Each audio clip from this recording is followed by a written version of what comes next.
बिस्मिल्लाहिर्रहमानिर्रहीम। अस्सलाम वालेकुम नाज़रीन, आप यूट्यूब चैनल देख रहे हैं, मैं इमरान खान हूँ। इससे पहले कि बाकी चीज़ें मैं आपके सामने रखूँ, पाकिस्तान में एक नई बहस छिड़ गई है DGISPR की प्रेस कॉन्फ्रेंस के बाद। लेकिन मैं पहले आपको एक चीज़ दिखाना चाहता हूँ।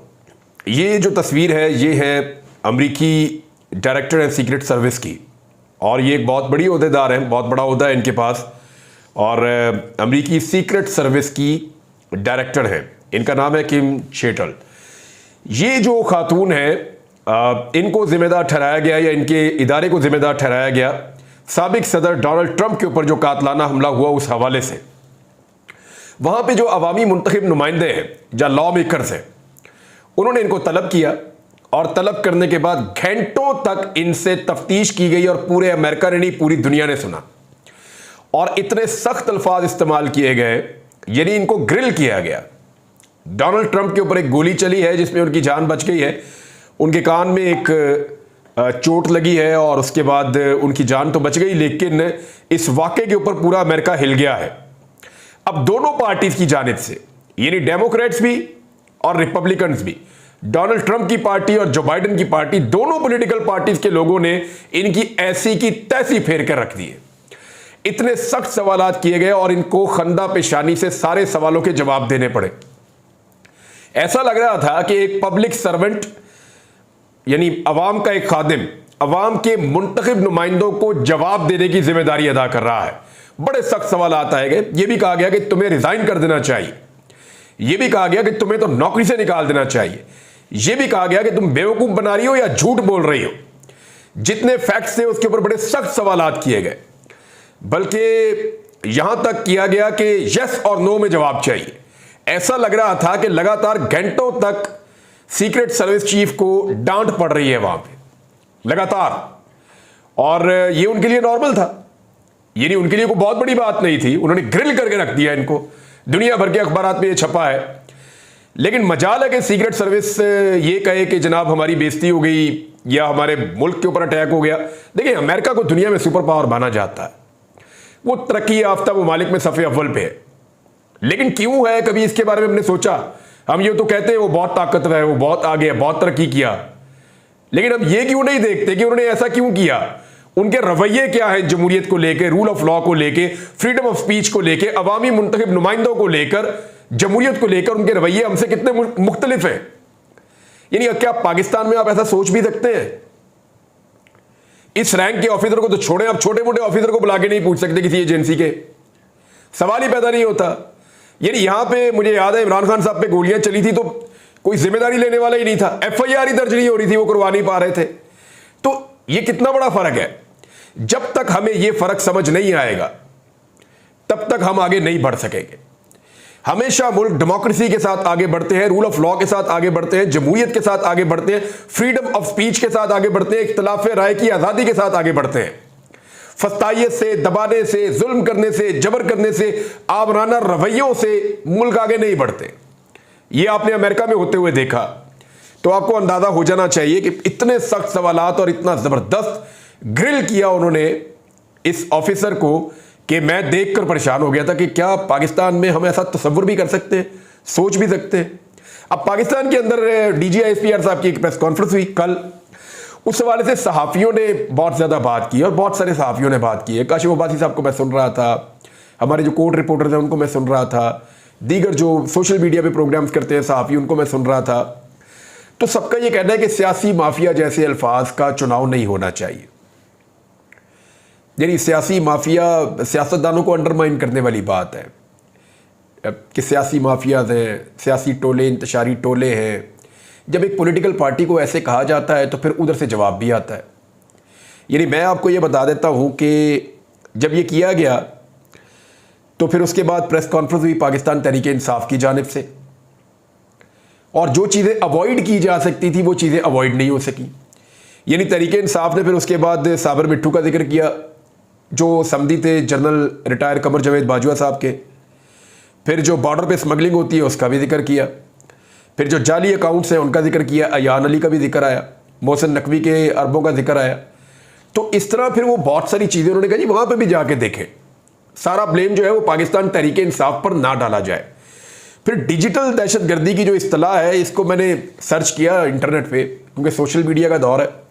मैंने इंटरनेट पे इसको सर्च किया, ये मुझे पूरी दुनिया में ये इस्तिलाह किसी भी मुल्क के अंदर इस्तेमाल होती हुई नहीं मिली। 200 के करीब मुल्क हैं, कहीं पे भी इससे पहले डिजिटल दहशतगर्दी या डिजिटल टेररिज्म की इस्तिलाह नहीं मिली। हाँ, साइबर टेररिज्म की इस्तिलाह मिली है। उसकी वजह यह है कि साइबर हमले किए जाते हैं और दहशतगर्द साइबर अटैक्स करते हैं, लेकिन वो एक्चुअली दहशतगर्द होते हैं। लेकिन जो इख्तलाफ राय है उसकी बुनियाद के ऊपर डिजिटल दहशतगर्दी, ये चीज़ हमने सिर्फ यहाँ पाकिस्तान में मैंने इसको सुना। इससे पहले मैंने इसको कहीं भी नहीं इसको सुना और कहीं भी नहीं मैं इसको पढ़ पाया। लेकिन पाकिस्तान में एक नई इस्तिलाह है, हो सकता है पाकिस्तान को देख के बाकी मुल्क इसको फ्यूचर में इस्तेमाल करें। अब एक चीज़ और है, इमरान खान साहब ने 9 मई के हवाले से, क्योंकि अब बात होना शुरू हो गई, तो इमरान खान साहब ने उसके हवाले से एक स्टेटमेंट दिया है। लेकिन इससे पहले मैं एक चीज़ आपको और बताता हूँ। ये प्रेस कॉन्फ्रेंस में कहा गया और बताया गया कि बन्नू में जो कुछ हुआ, वहाँ जो लॉ एंड ऑर्डर की जो रिस्पॉन्सिबिलिटी है वो सूबाई हुकूमत की है, कि वहाँ पे कानून नाफिज करना और मेंटेन करना चीज़ों को, अमन व अमान की जिम्मेदारी सूबाई हुकूमत की है, वो वफाक की नहीं है। लेकिन यहाँ एक सवाल लोगों ने उठाया और बड़ा वैलिड मुझे वो क्वेश्चन लगा, क्योंकि वो बड़ा वैलिड है, इसलिए मुझे यहाँ पे वो बात करनी पड़ेगी कि 9 मई को जो कुछ हुआ 2023 में, उसकी रिस्पॉन्सिबिलिटी आज तक उस वक्त की सूबाई हुकूमत पे नहीं डाली गई। कि लॉ एंड ऑर्डर को मेंटेन करना उस वक्त की सूबाई हुकूमत की रिस्पॉन्सिबिलिटी थी, या मोहसिन नकवी जिम्मेदार थे, या उस वक्त की पुलिस, IG, उनके ऊपर किसी किस्म की कोई रिस्पॉन्सिबिलिटी नहीं आई। लेकिन बन्नू में जो वाक़या हुआ अफसोसनाक, उसकी जिम्मेदारी सूबाई हुकूमत अली अमीन गंडापुर की हुकूमत पे पड़ गई। तो ये एक ऐसी चीज़ है, जब ये सवाल उठाया जाता है तो फिर बड़ा वैलिड लगता है। मिसाल के तौर पर जब ये कहा जाता है कि बॉर्डर से स्मगलिंग हो रही है, तो जब उसके काउंटर में ये कहा जाता है कि बॉर्डर के ऊपर तो सिक्योरिटी फोर्सेज हैं, तो फिर स्मगलिंग क्यों हो रही है, तो फिर ये सवाल बड़ा वैलिड लगता है।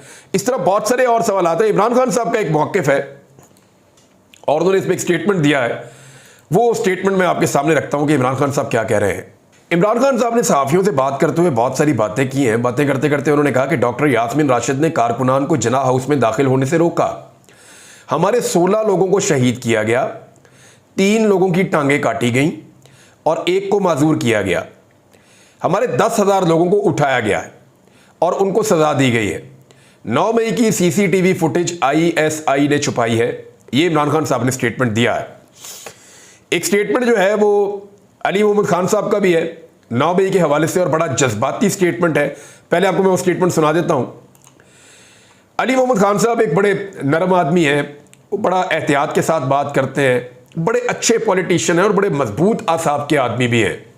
और इमरान खान साहब के साथ उनकी जो वाबस्तगी या उनके साथ जो उनका ताल्लुक है वो अब किसी तारुफ का मोहताज नहीं है। वो उनके वफादार साथियों में से एक हैं, लेकिन उनका अपना एक ख़ास किस्म का मजाज है जिसमें धीमापन है, और वो कुछ ज़्यादा लड़ाई झगड़े में और एकदम अग्रेसिव होने में वो बिलीव नहीं करते। वो शायद दिमाग से ज़्यादा काम लेने वाले लोगों में से है। तो उन्होंने कहा कि वो कॉलर से खींचना नहीं भूले हम, कोई मुजरिम नहीं, एक साबिक वजीर आज़म था वो, और वो बेइज्जती उसकी नहीं, उन 25 करोड़ लोगों की थी जिनका वो लीडर है। याद रखना, इमरान खान अकेला नहीं, 25 करोड़ हैं उसके साथ। ये अली मोहम्मद खान साहब ने उस दिन ट्वीट किया, कल जब प्रेस कॉन्फ्रेंस की DGISPR साहब ने, और अली मोहम्मद खान साहब की जानिब से इस तरह का ट्वीट आना, इसका मतलब ये है कि वो फील कर रहे हैं चीज़ों को कि शायद कहीं पे एक्सेस हो रही है चीज़ों में। अच्छा नाज़रीन, एक प्रॉब्लम और भी हुआ। पाकिस्तान तहरीक इंसाफ की 13 खवातीन को जब छापा मारा गया कल सुबह और रऊफ हसन साहब को गिरफ्तार किया गया, अब देखते हैं उनको अदालत में पेश किया जाता है, क्या इल्ज़ाम लगते हैं, किस तरीके से फिर उनके वकील मुकदमा लड़ते हैं, कितने दिनों में वो बाहर आते हैं। वो तो छुट्टी लेकर चंद दिनों के लिए कहीं बाहर पाकिस्तान से जाना चाह रहे थे, लेकिन उनको छुट्टी मिली नहीं। इमरान खान साहब ने कहा जी आपका एक एक दिन कीमती, आप अपना काम करें रऊफ हसन साहब को, और उसके बाद रऊफ हसन साहब गिरफ्तार हो गए। और जब वो गिरफ्तार हुए हैं तो उनके साथ ही 13 खवातीन हैं पाकिस्तान तहरीक इंसाफ की जो गायब हो गई, यानी वहां से उनको उठा लिया गया पुलिस की जानिब से, और उन 13 खवातीन को भी साथ ले गई पुलिस। उन 13 खवातीन का पता करते करते पाकिस्तान तहरीक इंसाफ पहुंची पुलिस स्टेशन जो विमेन का है, वहां पे जाके पूछा, उन्होंने कहा जी यहाँ पे नहीं है। उन्होंने कहा जी हमने FIA के हवाले कर दिया है। तहरीक इंसाफ के लोगों ने जाके FIA से रब्ता किया, जो उनके लॉयर्स हैं, तो उन्होंने कहा जी, एफआईए ने कहा हमारे पास भी नहीं है। तो तहरीक इंसाफ रात गए तक उन खवातीन को तलाश कर रही थी, और रात गए जो स्टेटमेंट आया था उमर अयूब साहब का, उनका ये कहना था कि नामालूम मकाम पर हमारी खवातीन को मुंतकिल किया गया है, हम सुबह उनकी बाजियाबी के लिए दरख्वास्त दायर करेंगे, और वो इसको एक ज्यादती करार दे रहे थे कि ये जुल्म है, इन खवातीन का कोई कसूर नहीं, वो सिर्फ एक पॉलिटिकल पार्टी के ऑफिस में मौजूद थी, और हर एक का हक है कि वो पॉलिटिक्स करे और पॉलिटिक्स के अंदर अपना रोल प्ले करे। ये पाकिस्तान के कॉन्स्टिट्यूशन में उसको ये राइट मिलता है। इमरान खान साहब ने दो बड़ी अहम चीज़ें की हैं। एक तो इमरान खान साहब की आज़ादी के लिए तहरीक शुरू होने जा रही है, और इसका ऐलान जो है वो पाकिस्तान तहरीक इंसाफ के लीडर की जानिब से किया गया है, और ये बताया गया है कि अब भूख हड़ताली कैंप भी लगाए जाएंगे, जिनका आगाज़ शायद खैबर पख्तूनख्वा से किया जाएगा, फिर पंजाब में लगाए जाएंगे, और उसके बाद जो है वो उनकी आज़ादी के लिए बाकायदा एक तहरीक शुरू की जाएगी, जिसका इशारा पंजाब असम्बली में अपोजिशन लीडर ने भी दिया है, और असद कैसर साहब ने भी ये बात की है, और दीगर लीडर्स भी इसके बारे में बात कर रहे हैं। दूसरा, इमरान खान साहब ने कहा कि चीफ जस्टिस मेरे मुकदमात सुनने वाले बेंच में शामिल ना हो, और इमरान खान साहब ने जजेस की कमेटी में दरखास्त दायर कर दी है। ये जो दरखास्त इमरान खान साहब ने दायर की है, इसमें 3 जजेस हैं ना एक कमेटी के अंदर। वहां पे इमरान खान साहब ने दरखास्त दायर की है कि जनाब चीफ जस्टिस ऑफ पाकिस्तान काजी फायद ईसा साहब को उन केसेस का हिस्सा ना बनाया जाए जो केसेस इमरान खान से मुताल्लिक या उनकी पॉलिटिकल पार्टी से मुताल्लिक हों।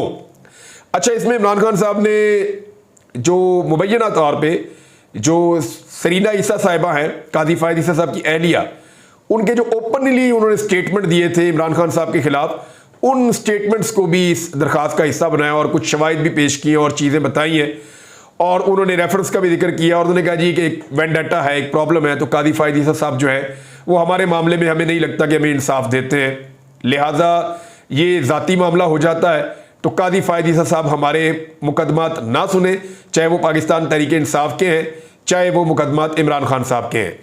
एक स्टेटमेंट इमरान खान साहब का जो है उसके ऊपर बड़ा शोर मचाया गया, और स्टेटमेंट ये था कि इमरान खान साहब ने कहा कि मैंने अपने कारकुनों से कहा था कि मेरी गिरफ्तारी की सूरत में GHQ के बाहर पुरअमन एहतजाज करने पहुंच जाना, लेकिन असद कैसर साहब ने, अली मोहम्मद खान साहब ने, पार्टी की दीगर क़यादत ने, सब ने इसको डिनाई किया है, और सब ने यह कहा कि इमरान खान साहब ने ऐसा कोई हुक्म नहीं दिया था, और ये कुछ गलत बयानी हो गई है या मिसअंडरस्टैंडिंग हो गई है।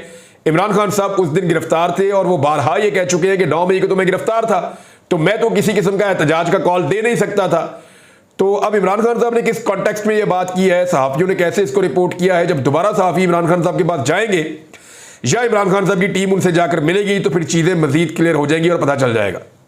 नाज़रीन, एक और मसला बना हुआ है हुकूमत के लिए, वो पाकिस्तान तहरीक इंसाफ का जलसा है। हुकूमत को ये लगता है कि पाकिस्तान तहरीक इंसाफ ने अगर इस्लामाबाद में जलसा किया तो फिर वो मोमेंटम पकड़ लेगी और पंजाब में भी घुसेगी और सिंध में भी जाएगी और बाकी जगहों पे भी जाएगी, इसी मिसाल को लेकर कि हमें जलसे करने की इजाज़त दी जाए। और अगर इस्लामाबाद रावलपिंडी के लोग मुतहर्रिक हो गए और इस्लामाबाद में एक तगड़ा और बड़ा जलसा हो गया, तो उसके बाद कंट्रोल करना मुश्किल हो जाएगा, एक नई वेव को एक नई तवानाई मिल जाएगी। देखिए, इस्लामाबाद में 2 इशूज़ हैं जो इस वक्त हुकूमत फेस कर रही है, और बहुत बड़ा प्रॉब्लम है ये। और दोनों इशूज़ जो हैं वो खुशकिस्मती से हुकूमत की या बदकिस्मती से पाकिस्तान तहरीक इंसाफ की, वो दोनों इशूज़ गए हुए हैं chief justice Islamabad high court जनाब आमिर फारूक साहब के पास पड़े हुए हैं। एक मामला जो है इस्लामाबाद के 3 हलकों में ट्रिब्यूनल के फैसले का है। ट्रिब्यूनल उन 3 हलकों के मामला को सुन रहा है, बड़ी तेज़ी से हल कर रहा था, लेकिन फिर स्टे आ गया अदालत की जानिब से, और वो स्टे दिया गया था आमिर फारूक साहब की अदालत से, लिहाजा वो मामला वहाँ पे पेंड हो गया। अब अगर इन 3 हलकों में ये बंद टूट जाता है और ये 3 हलके पाकिस्तान तहरीक इंसाफ को मिल जाते हैं, तो उसके बाद फिर पूरे मुल्क के अंदर ये सिलसिला शुरू हो जाएगा, और पत्तों की तरह जो है वो जाली 47 वाली सीटें जो है वो जड़ना शुरू हो जाएंगी, और फॉर्म 45 वाले जो रियल जीते हुए उम्मीदवार हैं वो मैदान में और ऐवान में आना शुरू हो जाएंगे। एक तो ये प्रॉब्लम है।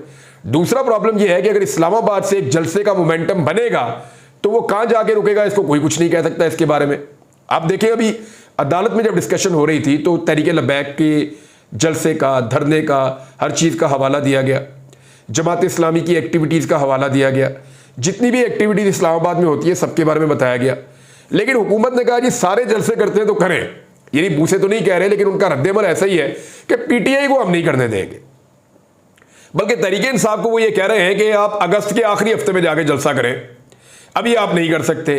तो चीफ जस्टिस ने कहा जी 14 अगस्त की तकरीबात है कि आप वो भी मनसूख कर देंगे। अभी जो तरीके लब्बैक वाले आए थे वो किससे पूछ के आए थे? वो बैठ के आगे धरना धुरना देके सब कुछ करके वो निकल लिए और उनको किसी ने कुछ कहा भी नहीं, बल्कि उनको कहा गया रिलैक्स, आप और हम एक ही चीज चाहते हैं। लेकिन दूसरी तरफ पाकिस्तान तहरीक इंसाफ जो है उसको जलसा करने ही नहीं दे रहे। रीजन ये नहीं है कि तहरीक इंसाफ को जलसा इसलिए नहीं करने देना कि लॉ एंड ऑर्डर का मसला है या कोई दहशतगर्दी का मसला है या कोई और इशू है। इशू सिर्फ एक है और इशू ये है कि अगर तहरीक इंसाफ का जलसा इस्लामाबाद में अलाउ किया गया, लोगों को आने दिया गया, तो इतनी बड़ी तादाद में लोग आ जाएंगे कि उसके बाद फिर एक मोमेंटम बन जाएगा।